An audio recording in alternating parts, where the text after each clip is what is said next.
ڕۆژتان باش سپێدە باش ئەمڕۆژ کاتژمێر حوتی تەواوە من هاژ غەفور هاتمەوە لاتان بۆ پێشکەشکردنی بڕگە و بابەتەکانی ڕۆژ باش. هەڵبەت دەستپێکی ڕۆژەکەمان بە پرۆگرامی ڕۆژ باش دەست پێ دەکەین لە کوردستان 24ەوە. ئێمە کۆمەڵێک بەرگەوتەوەرمان بۆ ئامادە کردوون. تەوەری پرۆگرامەکەمان ئەمڕۆ باس دەواکەین کە زیانەکان یاخود سوودەکانی نەشتەرگەری جوانکاری چین. جگە لەوەش تەوەرێکی دیکەمان هەیە دواتر لە ناوەڕۆکی پرۆگرامەکەدا سەرنجی دەخینە سەر بزانین ئەم ساڵکێ بۆتە براوەی لەش جوانی لەسەر ئاستی عێراق و جیهان و لە کوردستانەوە کە ڕۆشتووە. ئێمە هەمومان یاخود بڵین مرۆڤەکان هەمویان جوانن. جوانیەک لە ناخیان یاخود لە ڕوخساریاندا هەبێت، بەڵام زۆر جار ئێمە باس ئەدەین بەسەر ئەوەدا یاخود ئەمانەوێت جوانتر دەربکەوین و بەبێ ئەوەی کە بیر لەوە بکەینەوە ئەمانە سوودی هەیە بۆمان یاخود زیانی هەیە یاخود چ دڵنیاییەک ئەدا بە ئێمەیان چ باوەڕ بە خۆبوونێک لای ئێمە دروست دەکات کاتێک کە نەشتەرگەری جوانکاری ئەکرێت و پەنای بۆ ئەبین. لە ناوەڕۆکی پرۆگرامەکە ئەمە باسی ئەو تەوەراکەین یاخود لەگەڵ میوانەکەمان گفتوگوی زیاتری لەسەرەکەین. سەرەتا بە کورتەیەک لە هەواڵە ناوخۆی گیانیەکان دەست پێ دەکەم و دواتر بڕگە و بابەتەکانی دیکە بەردەوامەکەین.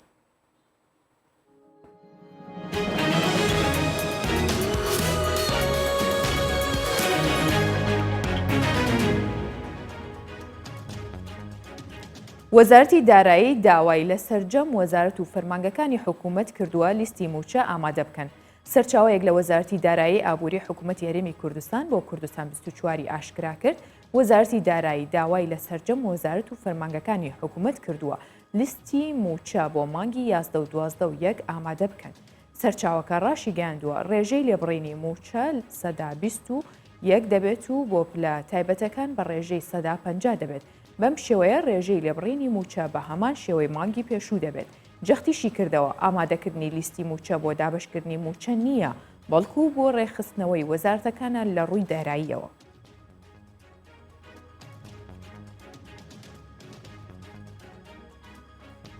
ئەمڕۆ پرۆژە یاسای بودجەی ساڵی 2021 عێراق دەگاتە پەرلەمان و هەفتەی داهاتوو خوێندنەوەی بۆ دەکرێت.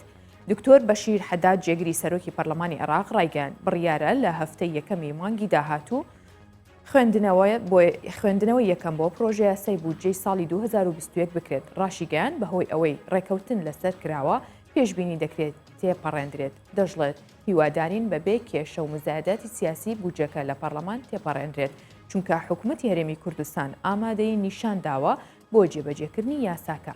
ئەمەش بۆ هەموو لایەک ڕوون کراوەتەوە. بڕیاریشە ئەمڕۆ پرۆژە یاسای بودجەی گشتی عێراق بگاتە پەرلەمان.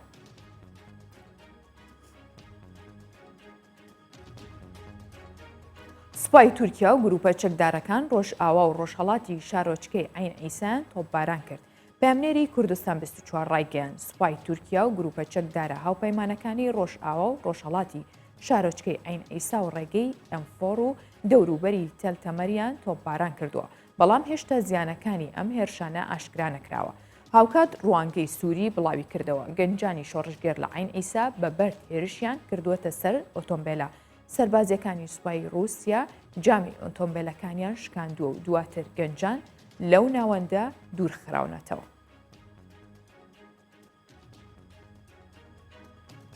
ڕوحانی ڕای دەگەیەنێت سەرەڕای ڕێگریەکانی ئەمریکا بەڵام ڤاکسینی کۆرۆنا بەدەست دێنن. حەسەن ڕۆحانی سەرۆک کۆماری ئێران ڕایگەیاند ئەمریکا داوا دەکات پارەی ئێران بچێتە ناو بانکی وڵاتەکەی دواتر ڕەوانەی ئەو وڵاتە بکرێت کە ڤاکسینی کۆرۆنامان پێدەفرۆشێت، بەڵام هیچ متمانەیەکمان بە ئەمریکانیە و دەیان ملیۆن دۆلاری لێ دزیوین. ئاماژەی بەوەش کرد سەرەڕای هەموو ڕێگریەکان، بەڵام ئامادەکاری تەواو کراوە بەم زوانە ڤاکسینی کۆرۆنا دابین دەکەن. جەختیش دەکاتەوە ڕێگە نادەن ڤاکسین لەسەر هاوڵاتیانی ئێرانی تاقی بکرێتەوە.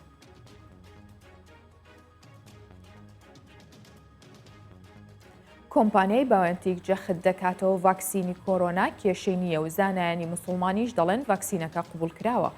دامەزرێنەرانی کۆمپانیای باوەنتیک ئاماژە بەوە دەکەن تا ئێستا زیاتر لە 1.5 ملیۆن کەس ڤاکسینی دژە کۆرۆنایان بەکارهێناوە. ڕەتیشی دەکاتەوە هیچ کێشەیەک لە بەکارهێنانی ڤاکسینەکەدا هەبێت. هاوکات دکتۆر عەلی قەرەداغی سەرۆکی یەکێتی جیهانی زانایانی موسڵمان ڕایگەیاند پەسەندکردنی ڤاکسینی کۆرۆنا لەلایەن پزیشکانەوە واتە لە ڕووی ئاینیشەوە قبول کراوە.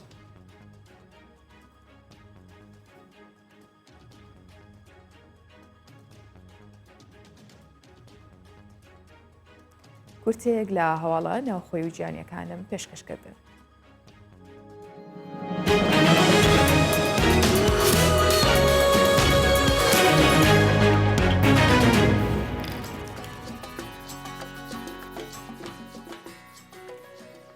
بێگومان کەس لە ئێمە نییە کە ڕۆژانە نەچێتە بەر ئاوێنە یاخود تێنەپەڕێ بە بەر ئاوێنەیەکە و ڕوخساری خۆی نەبینێ. جاما گەر لە کاتێک کابێتوە لە ماڵەوە بیت یاخود زیاتر ئەو کاتانەی کە کەرانتین بوون خەڵک بەهۆی کۆرۆناوە ئەوە زیاتر سەرنجمانە خستە سەر ڕوخساری خۆمان یاخود سەر شێوەی خۆمان. ئەمەش بۆ هەموو جیهان وەکو یەکە نەک تەنها لە وڵاتێک بۆ وڵاتێکتر، بەڵام نەشتەرگەری جوانکاری ئەوەش بووە هۆیەوەی کە نەشتەرگەری جوانکاری زیاد بکات کە زیادکردنەکەشی زیاتر لە تورکیا بوو لە سەردەمی کۆرۆنا و کەرەنتیندا هاوڵاتیان زیاتر چوونەتە بەر ئاوێنە و هەستیان بە پێویستی نەشتەرگەری جوانکاری کردووە بەهۆی بەرزبوونەوەی بەهای دۆلاریش بەرامبەر بە لیرەی تورکی. ئەمە وای کرد کە هاوڵاتیان لە وڵاتانی دیکەوە سەردانی تورکیا بکەن و نەشتەرگەری جوانکاری ئەنجام بدەن. بەپێی ئامارێکی فەرمیش نەشتەرگەری جوانکاری لە تورکیا بە ڕێژەی لە 20 زیادی کردووە.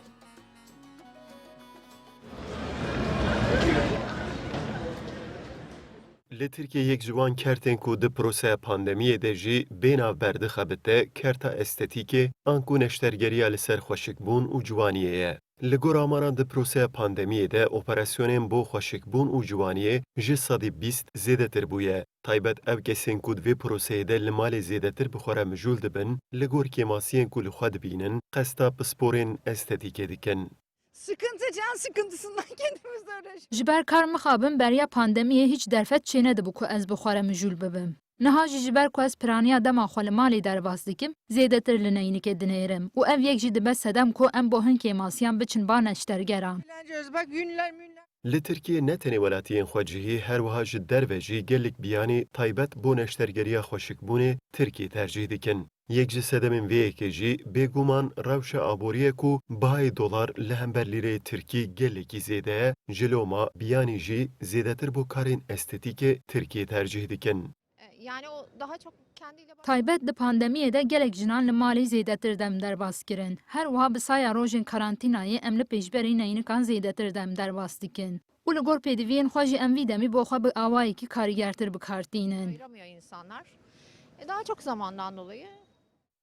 Li gor amaran Tirkiye dwarê hejmara estetîkê de li cîhanê dirêza heftemîn de ye.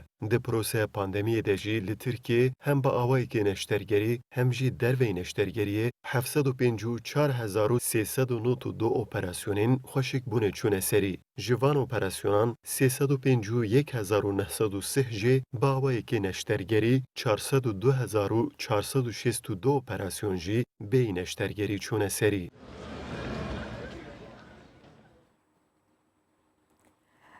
ئێستا زیاتر گفتوگۆ لەسەر نەشتەرگەری جوانکاری دەکەین بە میوانداری بەڕێز دکتۆر هونەر دڵزار کە لە ستۆدیۆ میوانە لەگەڵم.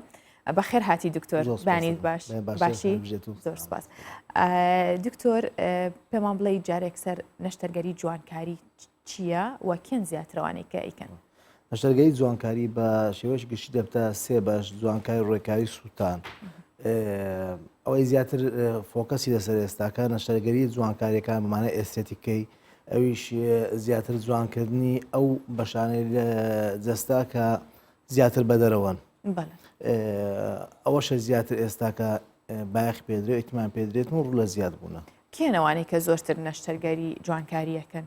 بە شێوەیەکی گشتی زۆربەی خەڵک، چونکە نەشتەرگەری جوانکاری نەشتەرگەرکی پێویست نییە، پێ دەگوترێت نەشتەرگەری ڕەفاهیەت لەگەڵ پێشکەوتنی کۆمەڵ و زیادبوونی ئامێرەکان و سۆشیال میدیا و زیادبوونی بایەخدانی خەڵک بەخۆی زیاتر ئیحتیمام بە نەشتەرگەری جوانکاریەکان دەداتن.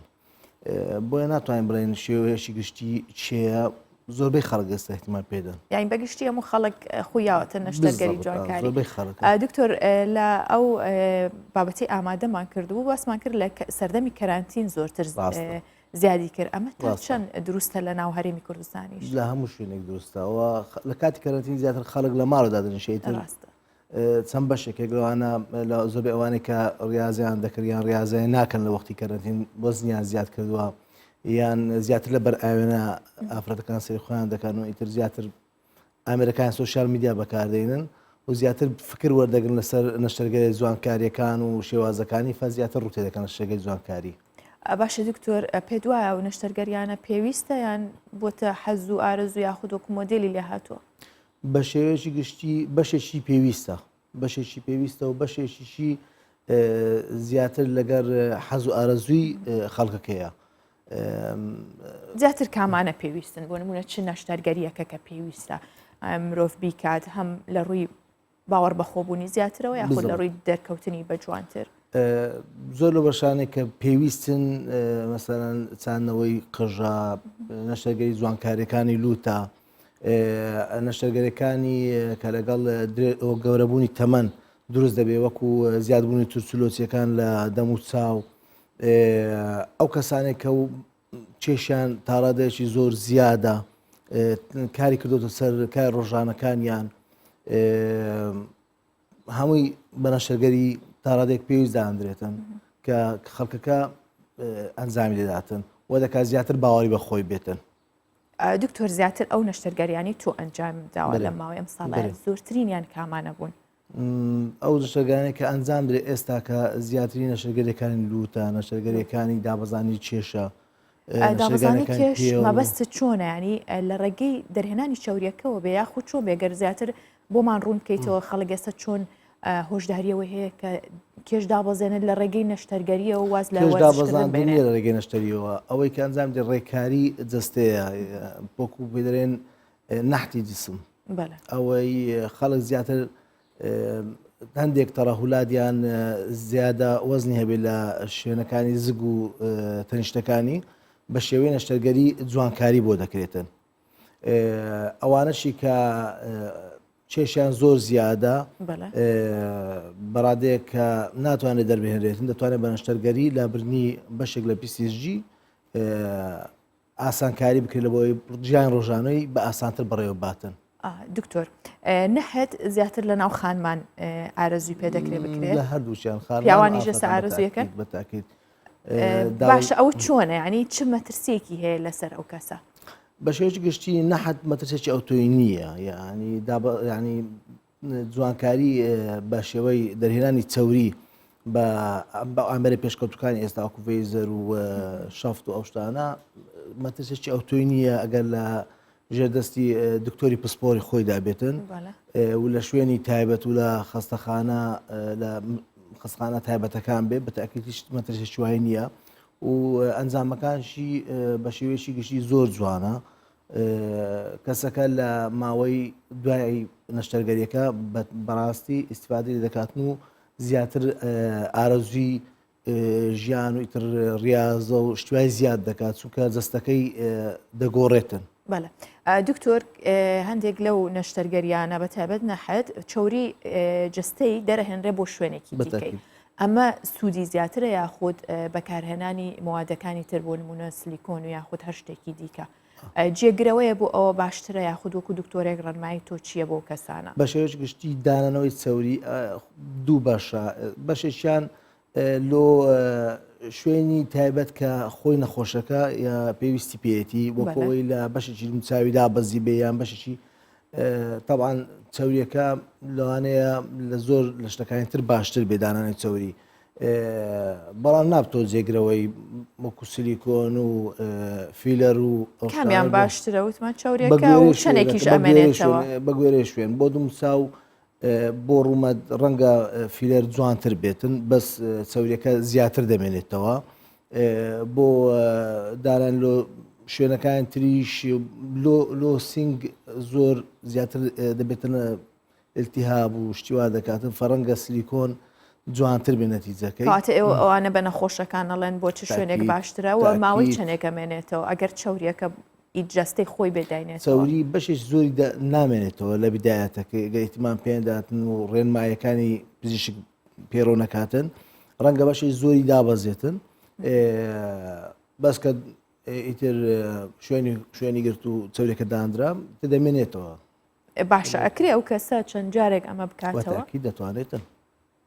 دکتۆر ئەمە هەمووی بە شێوەی بڵێن بێهۆشکاری گشتیە بێت یا بڵێن بەنجی بەشێکی بە بێشکاری گشتیە بە بەشیش بە بەنجی مۆزەعە بەتاکیت حتا ئەمەلیاتەکانی نەشتەگەریەکانی لوت و نەشتەرێگەریەکانی تریش بەشێکی بە بەنجی مۆزەعی و بەشێکی بە بەنجی عام دەکرێتن بەتاکیت نەشتەرگەری جوانکاری. دکتۆر زیاتر ئەو نەشتەرگەریانە کە ئەنجام ئەدرێت دوای چەند ساڵێک گۆڕانکاری بەسەرایەت و پێویستەکە و کەسە چەند جار لە ژیانی دایە خود نەشتەرگەری ئەنجامدا هەندێک کەس هەیە کردوێتی بە عادەت یاخود هەموو ساڵێک دووبارێکات و ئەمە زیانی نییە بۆ ئەو کەسە ئەوە دەوەسێتە سەر زۆری نەشتەرگەریەکە بۆ نمونە نەشتەرگەری دەهێنانی چاوری بۆ جوانکاری ڕێکاری جەستە دەتوانێت چەند ئەنجامدا وەکو شێوازی سکسپاکەیان شێوازی ئەوەرگلاسیان جوانکاری قەدولاری ئافرەتەکان زیاترمان پێدەن دەکرێت چەند جارێک ئەنجامدا بەڵام ڕاکێشانی دومساو هەیە مەسەرەن فەیزلیفت وەک خۆمانڵێن وان شۆ سێرجری یعنی ناکرێت ئەو کەسە لە عمرێکی بچووک ئەنجامی بدات چونکە دوایە کە گەورەتر دەبێتن ناتوانێت زارشتر بکات ڕەنگە پێویستیش پێ بێتن. باشە دوای چەند ساڵێک مەترسیە بێت لەسەری مەترسی نابێت بەس ناتوانێت جارێکتر بە ئاسانی ئەنجام بداتەوە ئەوەش دەوەستێتە سەر اختیاری نەخۆشەکە لە بۆ پسپۆڕ ینی ئێستا لە وڵاتی مەڕەنگە بۆ شێوەیە ڕقابەتە نەبێتن بزوانرێ مەسەرەن شوێنی تایبەت بۆ هەندێک شت چییە بۆ نمونە ینی فەیزلیف ناتوانێت لە تەمەنێکی بچووک ئەنجام بدرێت. ئێستا دکتۆر با بزانین من نەشتەرگەری مەوێت و چ نەشتەرگەریەکیشمەوێت دکتۆر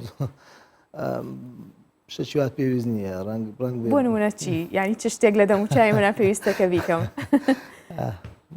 شتێکی وات پێویست نیە ماشەڵڵا جانە بەس ئەگەر پشتە چاو مەسەڵەن پێڵوەکە دەگەێت کەمێک بەرزکەمەوە بەڵام بەڵام هەموو کات خانمان هەربیر لەوەکەنەوە ئەمە دەستکاری بکەن ئەوە لێ بکەن ئەمە تا چەند ینی ئێوە پێیان ئەڵەن کە پێویستە یا پێویست بەتاکیت ئەمە پێیان دەڕێن ئەوە پێویست و زەڕورە بەس ناتوانێت نەشتەرگەری جوانکاری دەوەستێت شخصەکە خۆشی احتیمالە بە چای من شتێکی نۆرمال بێتن بەس ئەو پێی ئەب نۆرمال بێ ئەو کات دەتوانی بە لەگەر بیرڕایەکەیوی شتێکی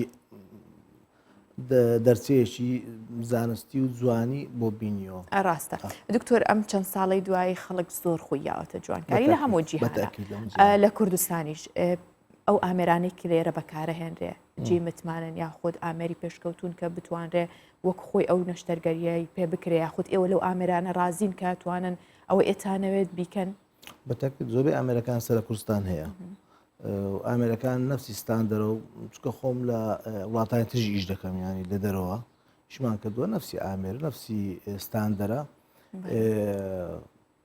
هەندێک ئەوەی دەوێت ڕێخستنەوەی دوێتن وەکو نەشتەرگەریەکانی جوانکاری لە کوردستان و تر هەندێک مەشاکلی پزیشکی هەیە گەناوکو ئامێر نا ئامێرەکان زۆربەی ئامێرەکان ستاندەریان باشە و ئامێری دکتۆر ئەو نەشتەرگەریانەی بابزانانی سەر لە کوردستان زۆر باشە سانەکان باشترن نرخ باشترە ینی خەڵک لێرە بیکە باشترەوە لەوەی پەنابەرێت خەڵک لێرە دیکە ینی مەسەن لە وڵاتی مصر ئیشمان دەکرد کە وڵاتێکی هەرزانە تر نەشتەرگەریەکان زۆر زیاترە سەرەکانی وەک لێرە زۆر سەر هەرزانتر بەتاکیت. باشە دکتۆر بڵێن کاتێک نەشتەرگەری جوانکاری ئەکرێ بە تایبەت لە ڕوخسارە ئەمە هەر بە شێوەیەکی ڕووکەشی یاخود لە بنەڕەتی و چاک ئەکرێت یان بەپێی نەشتەرگەریەکە گۆڕان بە گوێری نەشتەرگەریەکەیە بۆ نمونە جوانکاری لوت ئیتر نەشتەرگەریەکە جوان دەکات دائیمیە یانیش ڕاکێشانی دموساو یانیش پێڵ و یان هەمووی نەشتەرگەریەکان بە تاکید دائیمینە ئەوی ناوی نەشتەرگەری لێبێ ئەگە بە شێواز زانستەکە بکرێت بە تاکید دائیمیە. ئەی بەکارهێنانی فیلەر و بۆتۆکس و ئەوانە دائیمینە فیلەر و بۆتۆکس ینی ماوەی 5 مانگ ینی 6 مانگ ئەگەر هیچ بکە فیلەرەکانیش بە گوێرەی مارکە و ئیتر شەریکەیە توانای مانەوەیان دەگۆڕێ هەیەە بە 2 مانگ نامێنێ هەیەە بە 8 مانگی تر وەگوێرەی شەریکەیە ینی و سعرەکانیشیان فەرقیە بەتاکید هەیە خێت هەیە ئێستا کە خیوت بەکاردێنێ خیوت ینی ئەویش شتێکی ئاسانە و زەرریان نییە بە شێوەیەکی گشتی ئەوانە زەرریان نییە بەس نامێننەوە ماوەی چنێکەمێنەوە ینی واکات ئەو کەسە بەردەوام تووشیەوە بێکە ئیدمان بێ لەسەری بەکاری بێنێتەوە بەڵێ بەڵێ ینی ئەوەی هەیە زۆر جاران کەسەکە ئەوەندە دێ بەکاری بێنێ ڕەنگە بە پێویست نەبێ بۆ شێوە بەکاری بێنێتن ینی خاستن فیلەر زۆر جار هەیە حەزی لێ بەکاربیێنی بەس پێویست نییە زەڕوو ناکە ئیجاب ناکە زیاد دابنێ بە شێوەیەکی گشتی من بەخۆم دائما ڕێنمایی دەکەم ینی بەس هەیە زۆری بەکارهێناگر حەز لێ بەکاربێنێ بەسەش پێویستە دکتۆر بابزانین قورآن لە کچانی ژینێک بەسکت کەواتە بە کوڕان بزانین کوڕان چ فیلەرێک بەکارێنن زیاتر چ نەشتەرگەریەکەکەن ینی ئێستا کوڕانەوە یاخود پیاوان پەنا بۆ چ نەشتەرگەریکی جوانکاریە ئێستا زۆر فکرێکی زۆر زار ئەو سوال من دەکرێت ینی ئافرەتان ئافرەت و پیاو نماوەلونەش هەر دوانێ ڕنگ بێ ئەگەر دەنە خۆشم هەبێتن بەوانە پێنجی پیاو بیتن پێنجی ئافرەت بی ئەگەر زیاتریش نەبیتن مەسەن نەشتەرگەری لوتە ڕنگ بێ ینی پیاو زیاتر بیکەن لە ئافرەت فیلەردانان مەسەن زۆر کەسەیە ئیتر پێویست بێ پیاوە بەس پێویست بێ مەسەن ڕوومەتی ئیشکالی هەیە لە ژوورەوەیە پێویست دەکات فیلەر بۆ دابنەی یان بۆ تۆ کەس پیاو ڕنگ بێ زیاتر تووشی حالەتی تەهەیەج و عەسەبی بێتن و ڕنگ بە پیاو بۆ تۆ کەس زیاتر بکاتن نەک ئافرەت دەیکەن بەس پیاوەکان زۆرتر دەیکەن نەشتەرگەری جوانکاری زگ ینی مەسەرەن سیکسپاک و ئیتر شەفت بەتاکید پیاو زۆرتر دەیکەن پیاو زۆر بەڵام لێرەوە پێیانەڵی کە ئەگەر وەرزش نەکەن یا خۆت ئەگەر ئاگیان لێ نەبێ زۆربیان پاش نەشتەرگەریەکەی خۆیان حەز دەکەن بیکەن چونکە دەستیان جوان دەبێتن حەز دەکەن بستنە نادی و ئیتر زیان جوانە ینی حەز دەکەن لە دوێەوە بەردەوامە بن کە نەچنەوە دۆخیەکە حەز دەکەن زۆربیان ئەگەر نەشتەرگەریەکە 180 کرد بێ ئەوان 120ەکە بڕیازە تەواو دەکەن ئیسفادەی لێ دەکەن زۆر سپاس دکتۆر هونەر دڵزار پسپۆری دکتۆرا لە نەشتەرگەری جوانکاری دووبار بەخێر هاتی زۆر سپاس ئێستاش بابەیەکەوە گۆڕانکاریەکانی ڕەوشی کەشوهەوای شارەکانی کوردستان ببینین.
دوایەوەی گۆڕانکاری تەواو بەسەر ڕەوشی کەشوهۆی شارەکانی باکووری کوردستان داهاتووە لە چەند پارێزگایەک پلەی گەرما بۆ نزیکەی 20 پلەی سیلیزی ژێر سفر دابەزیوە و ئاوی دەریاچەکەش یاخود ئەو چەمانەی ئەو ناوە هەمووی بەستوێتی و هەروەها بەهۆی بەفر و بەستەڵک ڕێگەی دەیان گوند و ناوچە لە دیاربەکر داخراون و هاتوچۆیان تێدا پەکەوتەوە.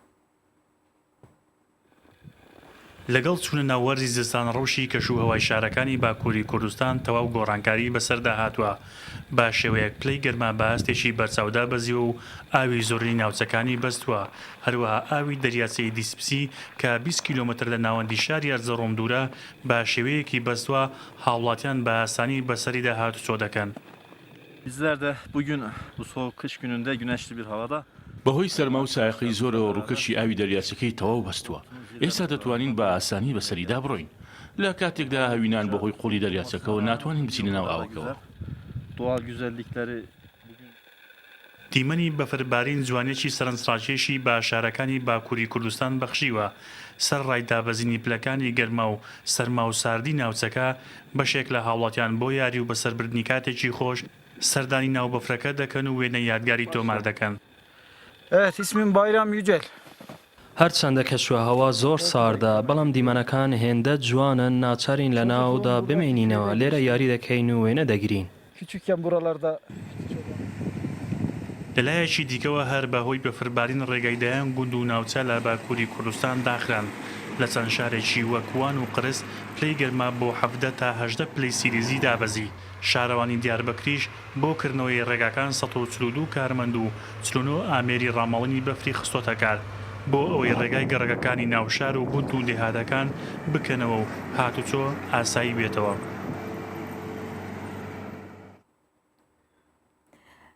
تەوەری دووەمی پرۆگرامەکەمان باسی ئەوەکەین کە پاڵەوانی لەش جوانی فەرهاد عوسمان توانی پلەی یەکەم لەسەر ئاستی عێراق بەدەستبێنێت و بێتە پاڵێورا و بۆ یاری لەش جوانی لە پاڵەوانێتی ئاسیا ئێستا کاک فەرهاد لێرە لەگەڵ من میوانە لە ستۆدیۆ بەخێر هاتی بانیت باش. زۆر سپاس بیانیەوەش باش بیانی بینەران باش سپاسان دەکەم بۆ میواندارێکەکەتان. زۆر سپاس کاک فەرهادم بانێ زوو ئێستایان هەموو ڕۆژێک هەروە خۆت زووە لەستیت و پڕ ئەنێرجیت. وەڵڵا عادەتەن من خۆم بەیانیان زۆر لەستم. تا چەند هەڵەستی تقریبا؟ وەڵڵا حەوت و نیو پێش هەشت باڵ. زۆر باشە تەمەن درێژ بێ. چەندێکە تۆ خەرێکی وەرزشکردنی و چەند ساڵە تەمرینەکەی؟ نزیکەی 7 ساڵ یاریەکەم. بەڵێ.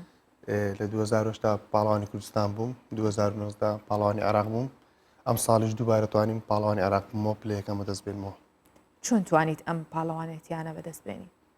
وەڵڵا بەهۆی لەش و لارمەوە بۆی ماندووبوون و بۆی بەردەوامی لە وەرزشەکە و کەواتە باسیەوەت کرد بەهۆی وەرزشکردن ماندووبوون لەگەڵ بەردەوامی چۆن وات کرد کە دانەپڕی لە وەرزشکردن ببێتە خولیای ڕۆژانەت چۆن بەردەوام بووی باسیەوەمان بۆ بکەی ڕۆژانە چەند کاتژمێر و وەرزش دەکرد و چۆن هەوڵ چۆن ماندوو ئەبوویت و لەگەڵ ئەوەشدا چێژە لەو ماندوێتی وەرەگرت. من ڕۆژانە 1 سعات یاریمە کرد لە ئەوە ساڵ بە ساڵ بەهۆی پێشکەوتنی لەش و لارمەوە یاریەکان قورسترە بوو خواردنەکان بەرنامەکان ئەگۆڕا دوایەوە من خۆم بینیەوە لە مۆرزژە هەستم بابارەیە کرد و زانیم شتێکم تێدا هەیە سوپاس بخواست 3000 توانیم پلەیەکەم بەدەست بێنم ئینشاڵڵا بۆ ساڵی ئایندە لە پاڵەوانی ئاسیا بتوانم ئەنجامێکی بەرچاو بەدەست بێنم.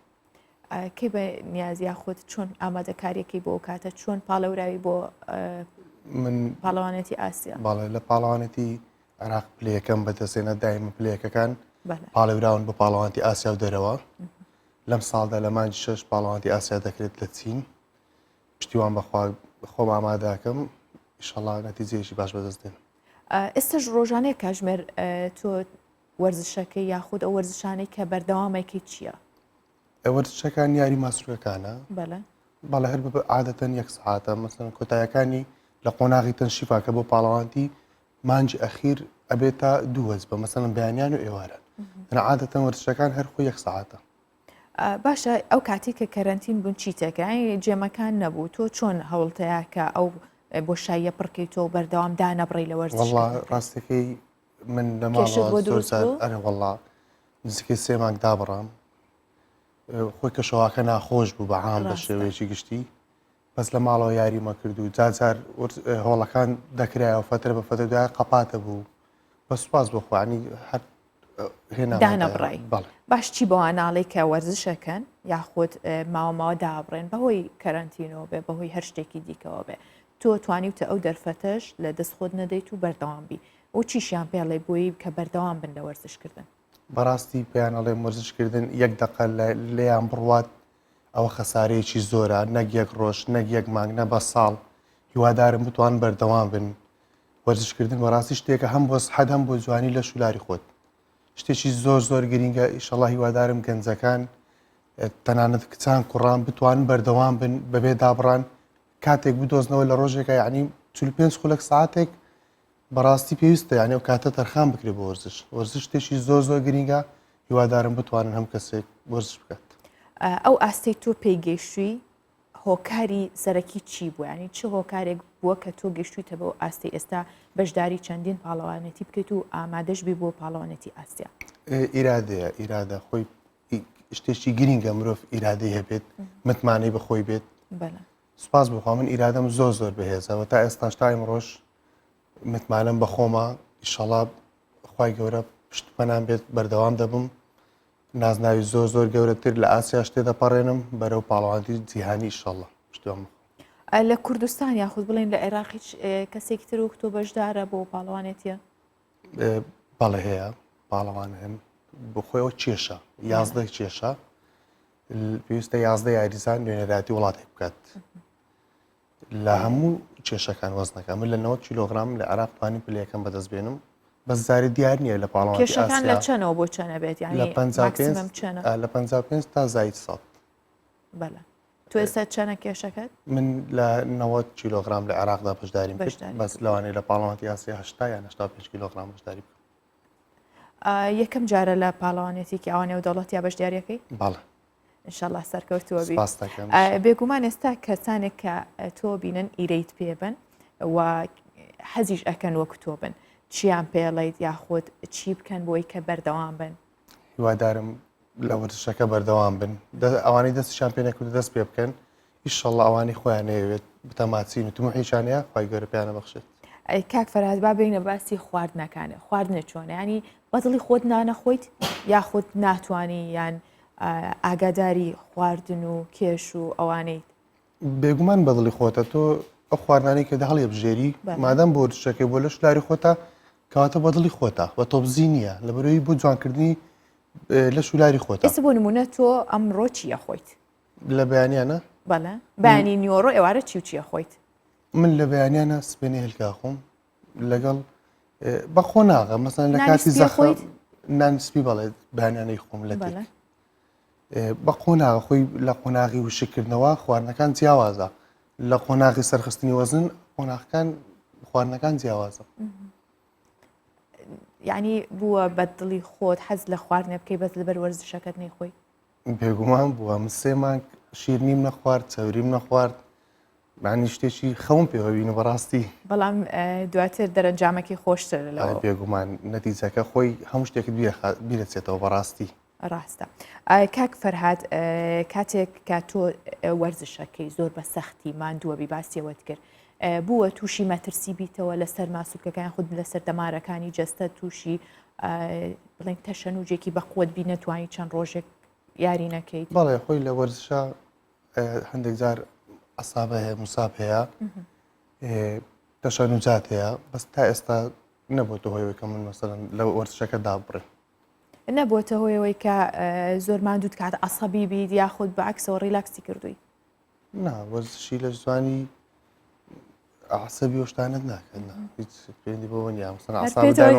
ئارام لەسەر خۆ کاک فەرهاد بە چ یاریزانێک زۆر سەرسامیت لە جیهانە لە کوردەکان لە کووردە و لە جیهانیش لە هەمویان لە جیهانە بە جەی کاتلەر بەڵێ لە کوردەکانیش بە نزار غەزالی بۆ هیواین کە تۆش ڕۆژێ بگەیتەوە ئاستە و بەرزتریش هەمیشە تەندروستبی زۆر سپاس بۆ بەڕێستان سپاس بۆ ستافە جوانە سەرکەوتوو بن زۆر سپاس بۆ بەڕێستان مەمنون سپاس بەڵێ باسی ئەوەکەین کە لە رووسیا دوو هاوسەر هەن کە هاتوون سوود لەو کەرەستانە یاخود لەو دار و درەخت و لەو بابەتانە وەرەگرن ڕێگی درەختەکان یاخود لە قەدی دارەکان کاتێک شارەوانی کە فڕی ئەیات ئەوان هاتوون کۆیان کردوتەوە کارگەیەکیان دامەزراندووە کە کورسی و مێز و تەپڵک و ئەو بابەتانەی لێ دروست دەکەن ئەڵەن هەم وەک جوانکاریەک بۆ ناوماڵ کە سروشتیان هێناوەتە ناو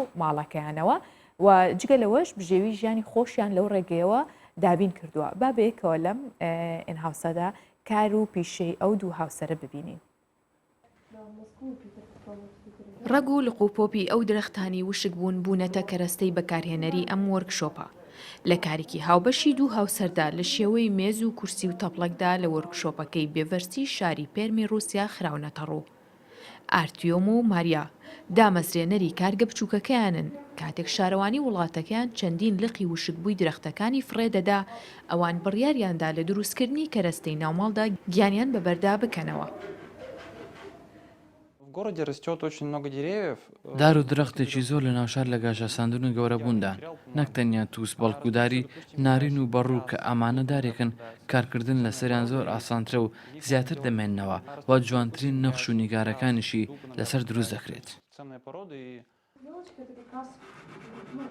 ئەو دوو هاوسەرە لە ساڵی 2012 دەستیان بە دروستکردنی کەلوپەل کردووە سەرەتا بۆ خۆیان و هاوڕێکانیان لە مانگی ئایاری 2017دا بە فەرمی کۆمپانیەکەیان تۆمار کردووە.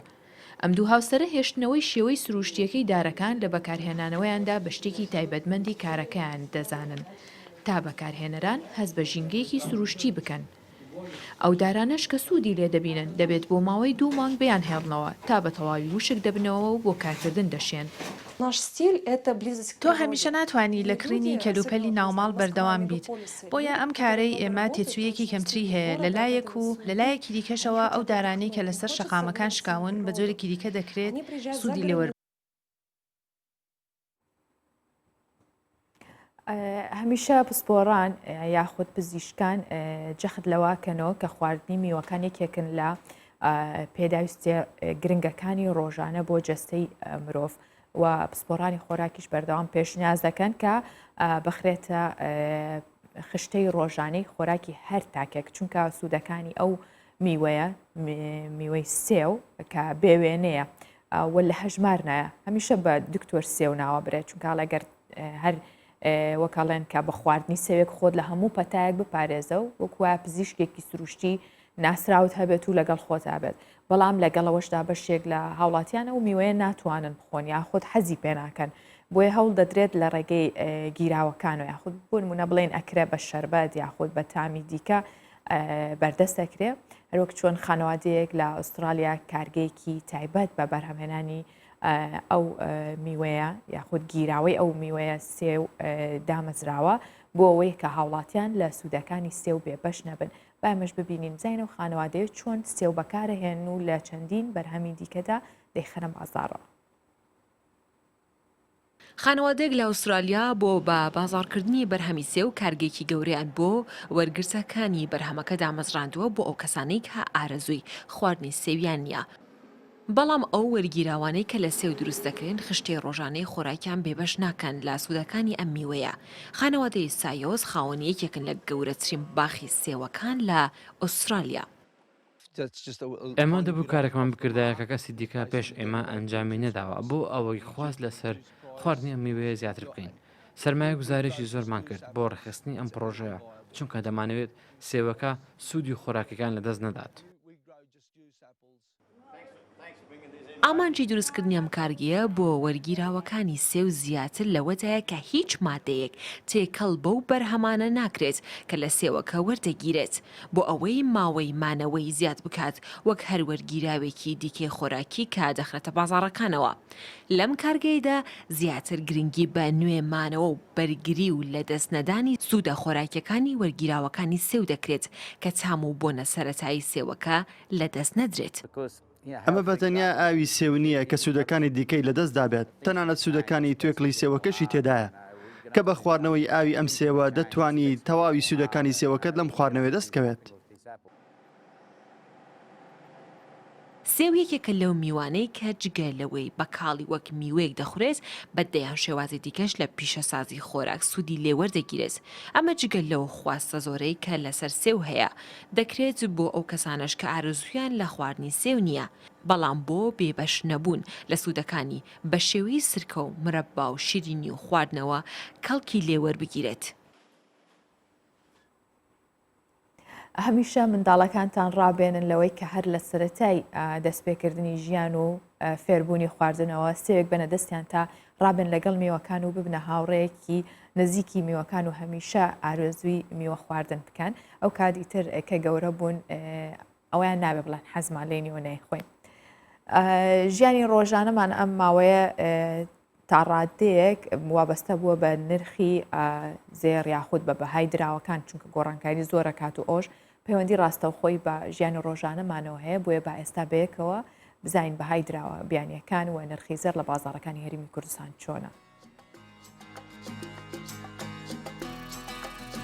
کە $100 ئەمریکی بەرامبەر بە 142,500 دیناری عێراقیە و 100 یۆرۆ بەرامبەر بە 171,000 دیناری عێراقیە و 100 پاوەندی بەڕیتانی بەرامبەر بە 191,000 دیناری عێراقیە 100,000 تومەنی ئێرانی بەرامبەر بە 5,200 دیناری عێراقیە و 100 لیرەی تورکی بەرامبەر بە 15,500 دیناری عێراقیە. جا لەمانە مسقالێک زێڕی عیار 24 430,000 دیناری عێراقیە و مسقالێک زێڕی عیار 21 378,000 دیناری عێراقیە و مسقالێک زێڕی عیار 18 322,000 دیناری عێراقیە.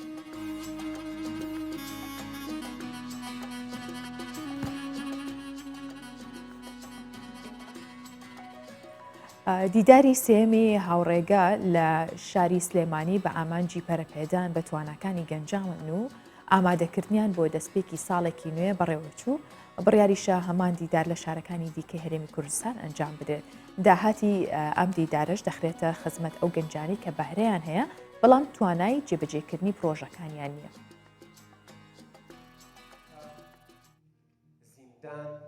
هەنگاونان بۆ بنیادنان لە خودی خۆت ئامانجی کۆتا دیداری ساڵە.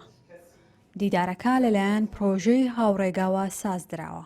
ئەو تەوەرانەی لە ناو دیدارەکە تیشکی خرایە سەر پەرەپێدانی گەنجان لە خودناسین و بڕوابوون بە تواناکانیان چۆن گەنجان مامەڵا لەگەڵ کێشە جیاوازەکان بکەن هەروەها مۆبایلەکانی دەستیان بکەنە قوتابخانەیەک بۆ فێربوون. پرۆژە و دەستپێشخەری هاوڕێگە پرۆژەیەکی گەنجانەیە. ئێمە ئەمانەوێت لە ڕێگەی ئەم پرۆژەیەوە گەنجان ئاشت بکەینەوە و ئەو داهاتەی لە ڕێگەی ئەم پرۆژەیەوە بە کاریگەری خۆمان بەکارێنین چ لەلایەن کۆمپانیاوە بێ یان لەلایەن تاک و ئەشخاصەوە بێ دوای بخینەوە خزمەتی پرۆژەی تایبەت بە گەنجان. بەڵام ئەمە جیاوازە بێ بۆ نمونە گەنجێکەیە فۆتۆگرافەرێکی باشە پارەی لێنزێکی ڕێکوپێکی پێنێ ئێمە لێنزەکەی بۆکرین کۆمپیوتەرێکی بۆکرین. زۆربەی بەشداربوانی ناو دیدارەکە لە گەنجان پێکاتون. ئامانجیانە بە خودێکی نوێ بۆ ساڵێکی نوێ بڕوانن و ساڵی داهاتویان جیاوازتر بێ لە ساڵی 2020. ئەنجامدانی دیدار و سیمیناری لەم چەشنش بە گرنگ دەزانن بۆ بەرەو پێشبردننی تواناکانیان. خۆشحاڵم بۆی کە هەر کەسێک بەژاری کردو لەم ئیڤنتە بە بۆ هیوای کە چەنەها ئیڤنتی تری لەم شێوازە دووبارە ببێتەوانێ گەنجەکانمان ئەو بەرهێنان لە خودی خۆیان بکەن جارێکتر بگەڕێنەوەی بۆ ناوەوەی خۆمان بە بتوانین ژیانی خۆمان و چواردەوریشمان باشتر بکەین. لەم ڕۆدا زۆر پێویستیمان بەو شتانەیە نەک ئەوەی کە ساڵی جارێک بکرێ چونکە ئەمە وەکو سەرەتایەکە بۆ ساڵی 2021 ئینشاءالله کە شتی باشتر بکرێ هەفتانە ئەمە زیاتر ئیڤنتی لەو شێوێ ڕێک بخرێ و هەر لە ئیڤنتیشدا نەمێنێتەوە بۆ ئەوەی ئەو کەسانی کە خۆیان پەروەردە کردووە کە سەرکەوتون کە دیارن لە نزیک بنەوانەوە کە دەیانەوێ بە شتێک بگەن ئەوانەی خەونێکیان هەیە. بڕیارە ئەم دیدارە بۆ گەنجانی شارەکانی دیکەی کوردستانیش ساز بدرێ. داهاتی دیدارەکەش بخرێتەوە خزمەتی ئەو گەنجانەی کە پرۆژەیان هەیە و بەهۆی خراپی بارودۆخی داراییان ناتوانن ئەنجامی بدەن. گەنجانیش هان دەدرێن کە بۆ ئەنجامدانی پرۆژەکانیان تەنها چاویان لە حکومەت نەبێ و خۆیان پاڵنەری سەرەکی خۆیان بن. دالیا کەمال، کوردستان 24. سلێمانی. دیداری بیت الحەیران کە بنکەی ڕۆشنبیری و هونەری ڕانیە سازی کردبوو دەرفەتێک بوو بۆی کە بۆ ئاشنابوونی حەیرانبێژانی باشوور و ڕۆژهەڵاتی کوردستان بە یەکتر و مەبەستیش لەو دیدارە بە زیندوی هێشتنەوەی بیت الحەیرانە وەک یەکێک لە کۆنترین ئەدەبی زارەکی کوردی.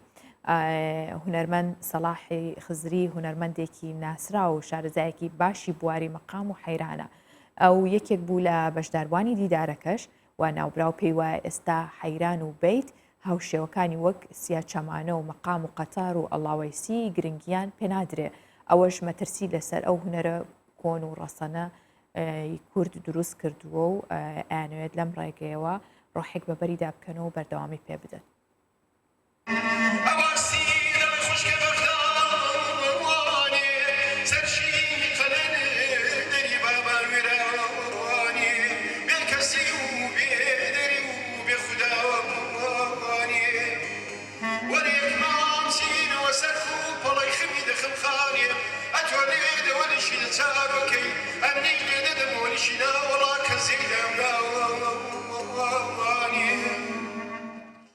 حەیران یەکێکە لە کۆنترین دەخەکانی ئاوازی موسیقای ئەدەبی زارێکی کوردی.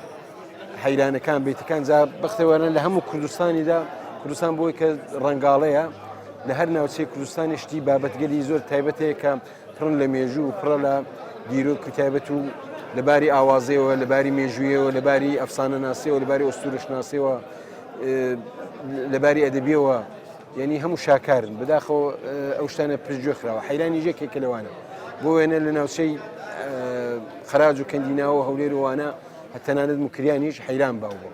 دەچێت ناوچە کرمان زمانەکە لاوکو لێنێ دەچێت منتەقەی ئیلام وانە هەیڕا و چەمەری دەچێت ناوچەی کەڵغوڕ وانە هۆرە کە هۆرە لە مەدحی گاتاکانی زەردەشتیە لە مەدحی ئەهورا مەزدایدا.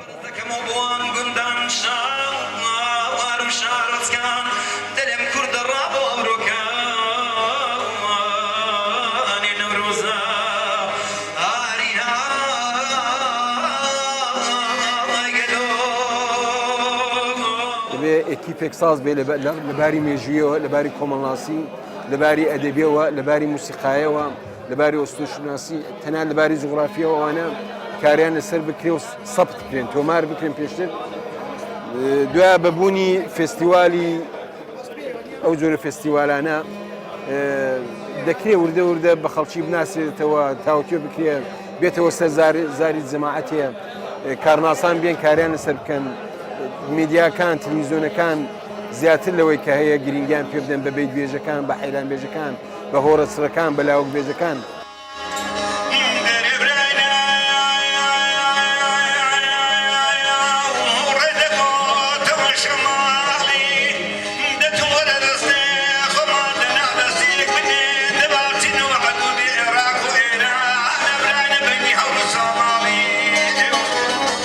حەیران بێژە ڕستانەکان یەکێکی وەکو مەسەلەن جێگایان پڕ نابێتەوە یەکی وەک مامۆستا حەسەن حەیرانی مامۆستا ڕەسوول بێزارگەردی حەسەن سیساوایی تەنانەت مام خدری قادری ئەوانە کەسایەتی پیرۆزن دروستە ئەمە هەر لەسەر ڕەوتی کۆن و حەیرانی دەتوانین بۆی کە لەگەڵ جیلی ئێستا چاکتیان بناسێنین دەرخواردیان دەین وردەوردا و داخەوە بەرەی ئێستاش چین ئێستاش لەگەڵ حەیران و لەگەڵ بیت ئاشنانی تەنانەت ئەوانی کە لە کۆنەوە ئەو گرنگی کە با پێدرا بە بەو شتە بابەتە ڕەسەنانە کە پڕن لە مێژوو ینی خەزانێکی لێ نەهاتوون بەداخەوە گرنگی لە میدیاکانی گرنگی پێنادرێت یعنی زۆرتر بە موسیقی پۆپ و ڕاک و ئەو بابەتانە شتی کلاسیک بەداخەوە وەک جاران ڕمێنی نەماوە.